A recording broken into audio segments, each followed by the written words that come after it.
The thunder of hooves against the hard-packed dirt echoed through the canyon as Eliza Hayes rode faster than she ever had in her 21 years of life. Blood trickled from her split lip, and her left eye was swelling shut, but she refused to slow down.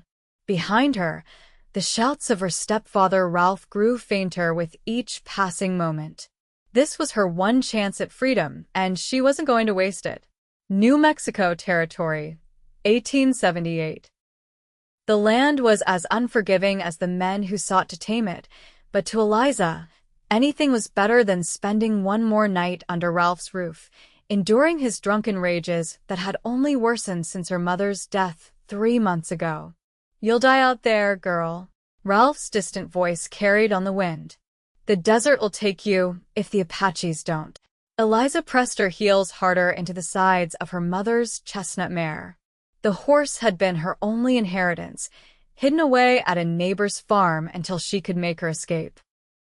Now, with just a small pack of provisions, the clothes on her back, and $20 sewn into her petticoat, she was headed toward the small town of Copper Springs, a place her mother had once mentioned as beautiful and kind. The sun beat down mercilessly as the day wore on. Eliza's fair skin, usually protected by bonnets and parasols as befitting a lady, began to burn and freckle. By mid-afternoon, her throat was parched, and her mare was slowing. They needed water and shelter from the brutal sun. A small creek appeared like a mirage in the distance, and Eliza guided her tired horse toward it. As they approached, she noticed a modest cabin set back from the water, partially hidden by cottonwood trees. Smoke curled from the chimney, which meant someone was home. Eliza hesitated, remembering Ralph's warnings about strangers in these parts. But her need for water outweighed her caution. As she dismounted, a tall figure emerged from the cabin. Eliza froze, her hand moving instinctively to the small knife hidden in her boot. "Madam," a deep voice called out, neither threatening nor particularly welcoming. "Can I help you?" The man who approached was unlike any she had seen before. Tall and broad-shouldered, with sun-bronzed skin and eyes the color of the horizon just before dusk. He wore simple clothing, faded denim pants, a worn cotton shirt with the sleeves rolled up to expose muscular forearms, and a wide-brimmed hat that cast shadows across his face. I'm sorry to intrude," Eliza managed, her voice hoarse from thirst. "My horse and I just need some water." The man assessed her carefully, his eyes lingering on her bruised face before moving to her trembling hands and the exhausted mare. "Name's Noah Blackburn," he said finally, tipping his hat slightly. "You look like you could use more than just water, miss." "Eliza Hayes," she replied, choosing not to elaborate further. "And water will be fine, thank you." Noah nodded slowly. "Well, Miss Hayes, you're welcome to water your horse at the creek, and there's a dipper by the well for yourself. I've got stew on the fire if you're hungry." Eliza wanted to refuse, to maintain her distance from this stranger, but her stomach betrayed her with a loud growl. Noah's lips twitched into what might have been the beginning of a smile before he turned and walked back toward the cabin. "Tie your horse under the shade when she's done drinking," he called over his shoulder. "She looks about ready to drop." After ensuring her mare was comfortable with fresh water and some oats Noah had provided, Eliza cautiously approached the cabin. It was simple but sturdy, with a small porch facing the creek. Wind chimes made from bits of colored glass and metal hung from the rafters, creating soft, melodic sounds in the gentle breeze. Inside, the cabin was surprisingly neat. A table with 2 chairs sat near a window overlooking the creek. A stone fireplace dominated one wall, with a cooking pot hanging over the flames. Shelves lined another wall, filled with books, more books than Eliza had ever seen outside the schoolhouse. "You like to read?" she asked, surprised by her own boldness. Noah, who was stirring the pot of stew, glanced over at her. "Helps pass the long winters," he said simply. "You're welcome to borrow any that interest you." "Thank you, but I won't be staying long," Eliza replied quickly. I'm headed to Copper Springs. Noah's spoon paused mid-stir. Copper Springs is still 3 days hard ride from here, and that's if you know the way, which I'm guessing you don't. Eliza lifted her chin defiantly. I'll manage. No doubt, Noah said, returning to his stirring. But your horse needs rest, and from the looks of it, so do you. There's no shame in needing help, Miss Hayes. Something in his tone, not pity, but a simple statement of fact, made Eliza's carefully constructed walls begin to crack. Before she could stop them, tears welled in her eyes. She turned away quickly, not wanting this stranger to see her weakness. Sit, Noah said gently, pulling out a chair at the table. Eat something. Whatever you're running from can wait until morning. Eliza wanted to protest, to insist she wasn't running from anything, but the lie wouldn't come. Instead, she sat at the table while Noah placed a bowl of stew in front of her along with a chunk of fresh bread. They ate in silence, but it wasn't uncomfortable. Outside, the sun began to set, painting the sky in brilliant oranges and pinks. The wind chimes sang softly, and somewhere in the distance, a coyote called to its pack. You can take the bed, Noah said after they'd finished eating. I'll sleep out here by the fire. Eliza shook her head. I couldn't possibly, Miss Hayes, Noah interrupted, his voice firm but kind. I was raised better than to let a lady sleep on the floor. The bed's yours. No arguments. Too exhausted to protest further, Eliza accepted his offer. The small bedroom was as neat as the rest of the cabin. A quilt covered the bed, its pattern intricate and clearly handmade. A dresser stood against one wall with a ceramic wash basin and pitcher atop it. Water's fresh, Noah said, appearing in the doorway with her pack, which he'd retrieved from her horse. There's a latch on the door, if you'd feel safer. The fact that he understood her need for security made something warm bloom in Eliza's chest. Thank you, Mr. Blackburn. Noah, he corrected. Mr. Blackburn was my father, and I'm nothing like him. Something in his tone suggested a story there, but Eliza was too tired to ask. She simply nodded. Good night, Noah. Good night, Miss Hayes. He pulled the door closed behind him. Despite her exhaustion, sleep didn't come easily. Every creak of the cabin, every distant sound of wildlife made Eliza tense, expecting Ralph to appear. Eventually, the rhythmic sound of Noah's breathing from the other room and the gentle tinkling of the wind chimes lulled her into a fitful sleep. She dreamt of her mother, not the frail, sickly woman of the last years, but the vibrant, laughing woman who had taught Eliza to ride and read and stand up for herself. In the dream, her mother was pointing toward a distant horizon, urging Eliza forward. Morning came with the scent of coffee and the sound of movement in the main room. Eliza dressed quickly, splashing water on her face and wincing as she touched her bruised eye. She hadn't seen herself in a mirror, but she could imagine how she looked. Noah was at the stove when she emerged, cooking what appeared to be flapjacks. He glanced up at her entrance, his expression revealing nothing about what he thought of her appearance. Morning, he said, sliding a plate toward her. Figured you could use a proper breakfast before heading out. Thank you, Eliza replied, sitting at the table. For everything. Not many people would help a stranger the way you have. Noah poured coffee into 2 tin mugs. Out here, refusing help to someone in need is as good as signing their death warrant. The land doesn't care who you are or what you've done. It'll kill you just the same if you're not prepared. Is that why you live so far from town? Eliza asked, curious despite herself. To help travelers? A shadow crossed Noah's face. No. I came out here to be alone. Oh.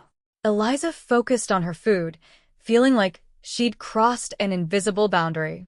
After a moment, Noah sighed. I was a soldier. After the war, I couldn't. Towns have too many people, too much noise. Out here, I can hear myself think. Eliza nodded, understanding more than she let on. I'm sorry. Don't be, Noah replied, his tone lightening slightly. I've made peace with it. Most days, anyway. He hesitated, then added, Your eye looks better this morning. The swelling's gone down some. Eliza's hand moved instinctively to her face. It's nothing. Doesn't look like nothing, Noah observed, his voice carefully neutral. Looks like someone with a powerful arm and a mean temper. Anger flashed through Eliza, not at Noah, but at the situation that had brought her to this point. My stepfather, she admitted finally. He's always had a temper, but after my mother died, there was no one to stop him anymore. Noah's expression darkened. So you ran. I escaped, Eliza corrected, a fierce pride in her voice. I planned it for weeks. Saved every penny I could, hid my mother's horse with our neighbors, gathered supplies bit by bit. I waited until he passed out drunk, took what was rightfully mine, and left. A look of respect crossed Noah's face. That took courage. It took desperation, Eliza replied softly. I couldn't stay there anymore. Not with him. Noah nodded, understanding in his eyes. Copper Springs is a good choice. Small enough that people know each other, big enough that a newcomer won't cause too much gossip. Sheriff there is a fair man. You know it well? Eliza asked, hope rising in her chest. I do some trading there a few times a year. Furs mostly. Some leather work. Eliza glanced around the cabin, noticing for the first time the quality of the leather items, a chair in the corner, a holster hanging by the door, even the bindings of some of the books. You made these? She asked, genuinely impressed. Noah nodded, looking almost embarrassed by her admiration. Passes the time during winter months.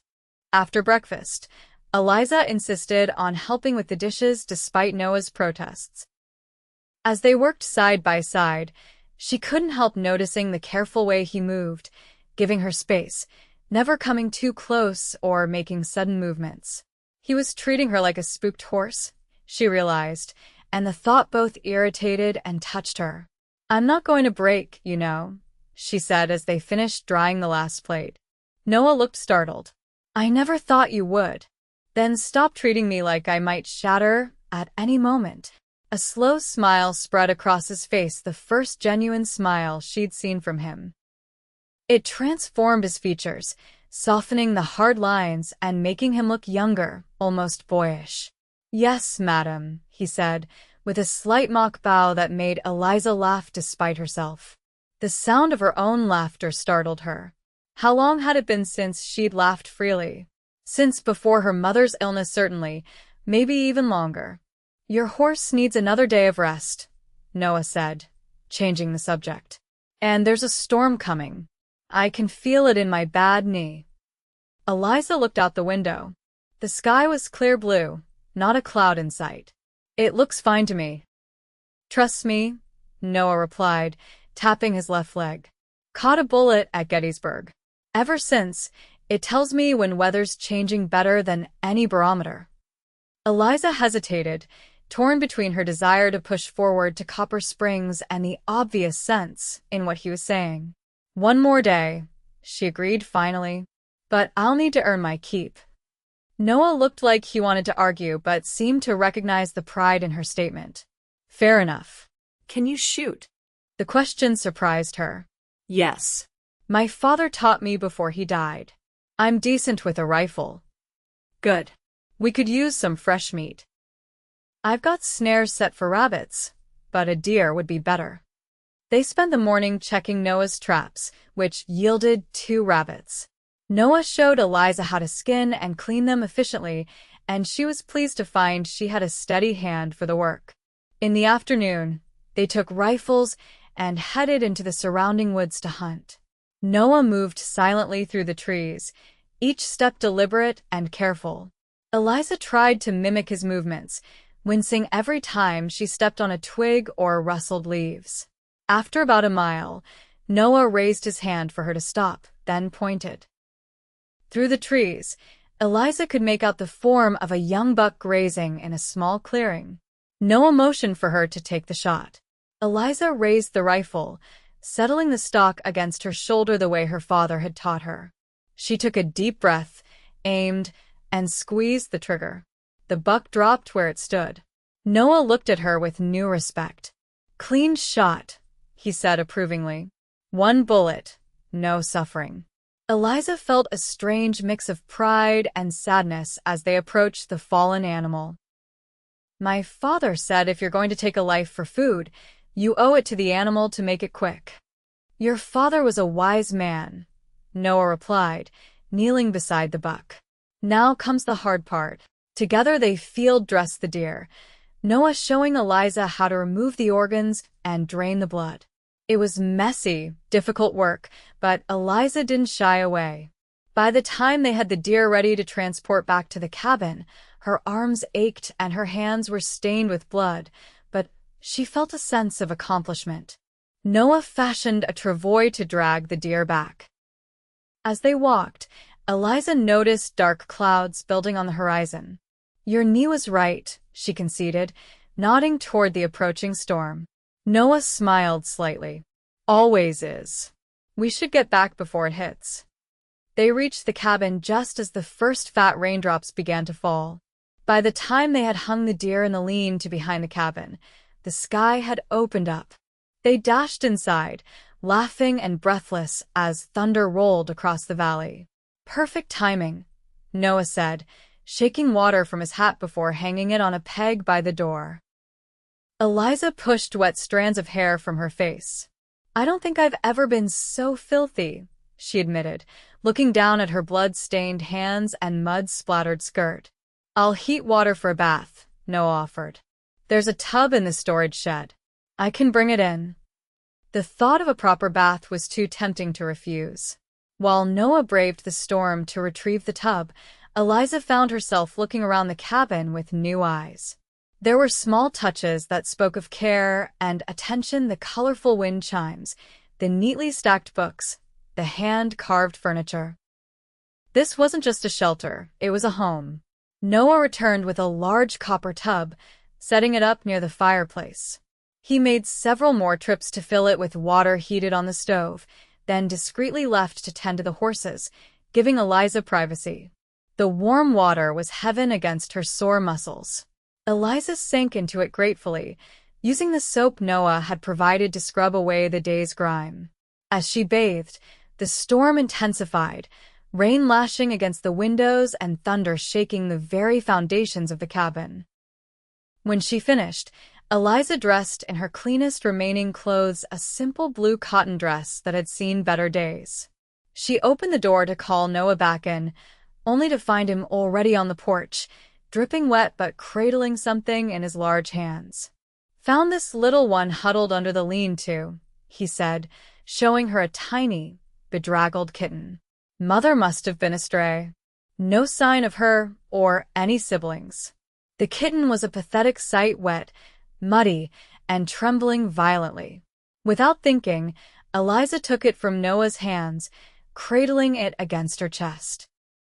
"The poor thing," she murmured, rubbing it gently with the corner of her towel. "It's half-starved."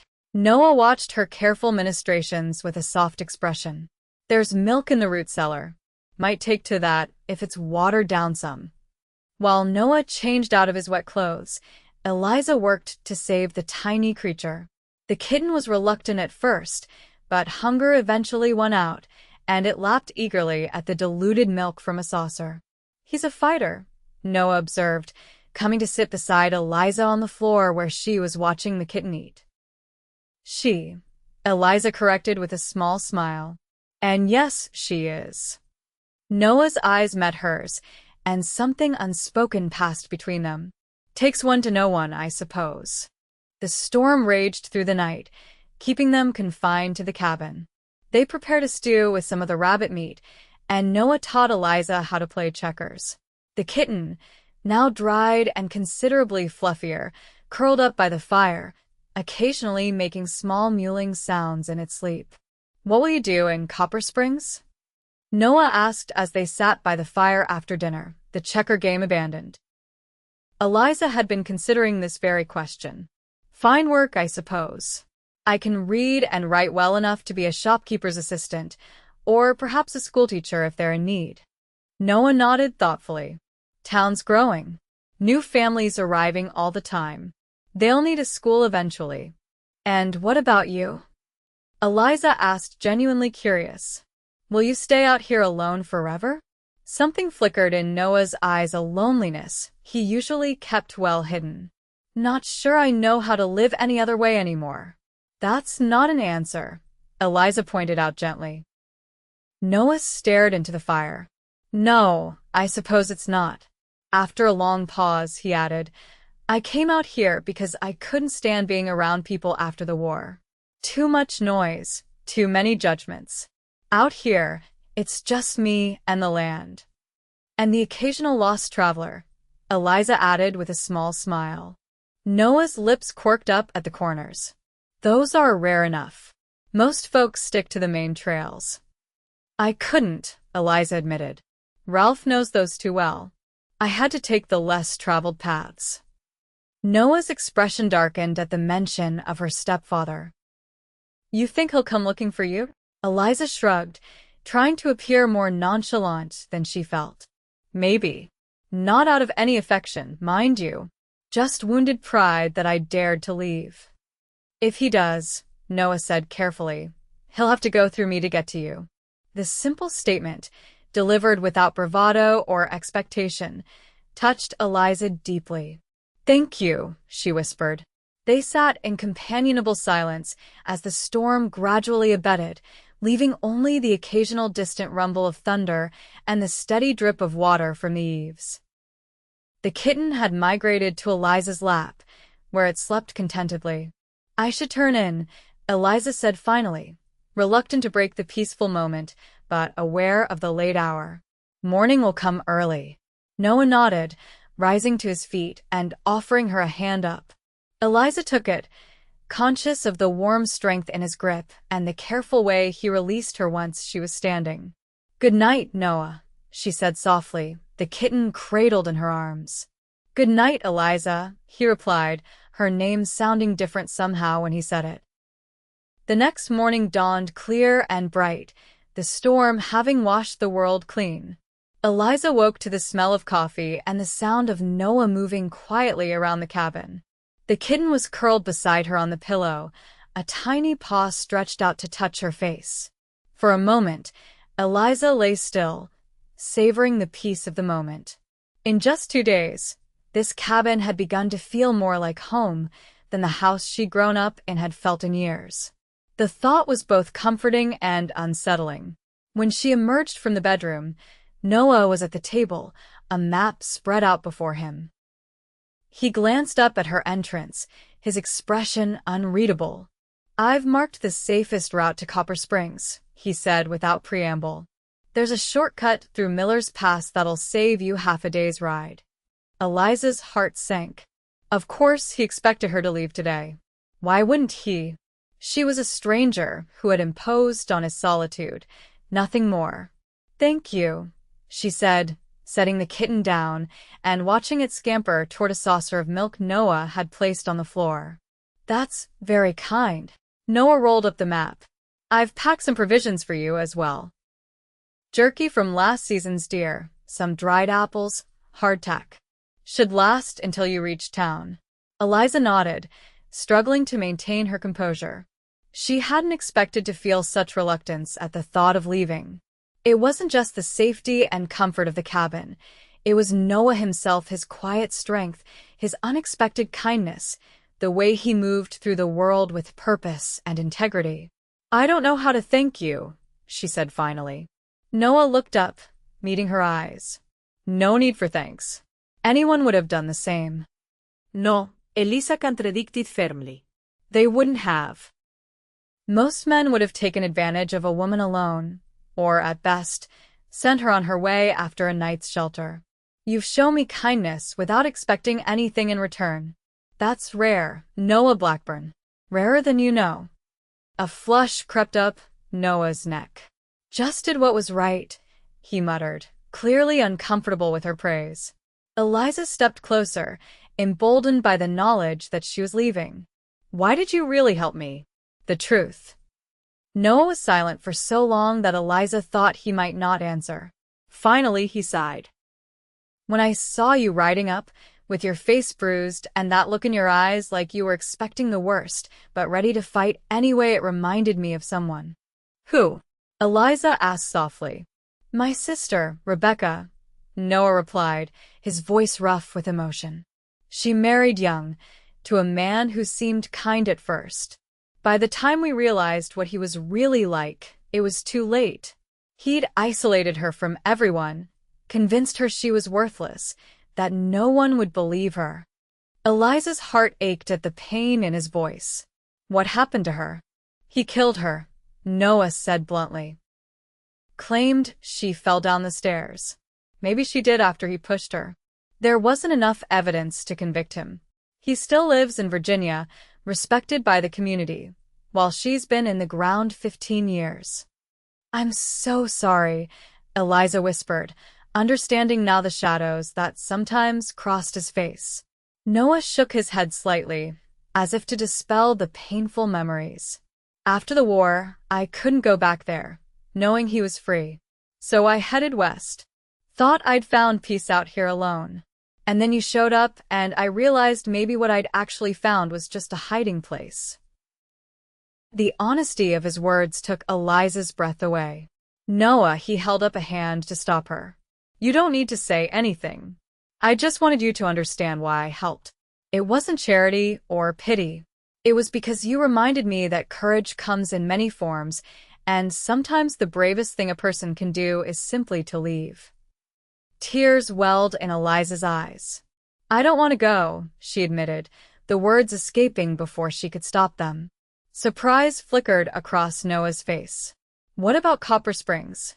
Your plans? Copper Springs was just a destination, somewhere my mother once mentioned that sounded nice. I have no connections there, no real reason to go there specifically. Eliza took a deep breath. These past 2 days with you have been the first time in years I've felt safe, respected, like I matter. Noah stepped closer, his expression intense. You do matter, Eliza. More than you know. Then ask me to stay, she whispered. For a moment, Noah looked torn, desire warring with what he clearly thought was right. I live a simple life out here. Lonely, most would say. I can't offer you much. You've already offered me more than anyone else ever has, Eliza interrupted. Kindness without conditions. Safety without demands. A place where I can heal. Noah's hand reached out, hovering near her cheek, but not quite touching. If you stay, it should be because it's what you truly want. Not because you're afraid or because you feel you owe me something. I know my own mind, Eliza said firmly. I've spent too long having my choices made for me. This is my choice, Noah. If you'll have me. Slowly, giving her every chance to pull away, Noah cupped her face in his hand. His touch was gentle, almost reverent, as his thumb traced the fading bruise around her eye. I'll have you, he said softly, for as long as you choose to stay. Eliza leaned into his touch, her eyes fluttering closed. And if I choose forever? Noah's other hand came up to frame her face. Then I'd be the luckiest man in the territory. Their first kiss was gentle, tentative, as if both were afraid the other might shatter. But as Eliza wrapped her arms around Noah's neck, drawing him closer, the kiss deepened into something more, a promise, a beginning. When they finally parted, Noah rested his forehead against hers. I never thought I'd find someone who could breach the walls I built around myself. And I never thought I'd find someone who could build walls to protect me rather than to cage me, Eliza replied softly. Their life together began that day, not with grand declarations or elaborate plans, but with simple actions. They butchered the deer together, hanging strips of meat to dry for the coming winter. Noah taught Eliza how to work leather, her nimble fingers quickly mastering the intricate stitches. Eliza showed Noah how to make her mother's bread recipe, laughing at his flour-covered hands and face. The kitten, whom they named Hope, grew stronger each day, eventually becoming a sleek hunter who kept the cabin free of mice. As autumn turned to winter, they weathered the first snowstorm together, huddled by the fire, planning improvements to the cabin and extra room, perhaps, for the family they both cautiously admitted they wanted someday. Word of Ralph's death reached them when a traveling peddler passed through in early spring. He'd gotten drunk, picked a fight in a saloon, and been shot by a gambler who claimed self-defense. Eliza felt a complicated mixture of relief, sadness, and finally, freedom. That night, she cried in Noah's arms not for the man Ralph had become, but for the father he had never been. By summer, Eliza had turned the small plot behind the cabin into a thriving garden. Noah had added the promised room to the cabin, along with the proper porch where they could sit in the evenings, watching the sunset paint the mountains gold. One such evening, as they sat together on the porch swing Noah had crafted as a gift for Eliza's 22nd birthday, he took her hand in his. "I've been thinking," he said, a nervous edge to his voice that made Eliza turn to look at him curiously. "About?" she prompted when he fell silent. "About making things official," Noah replied, reaching into his pocket. "I know we've built a life together already, but I want to do this right."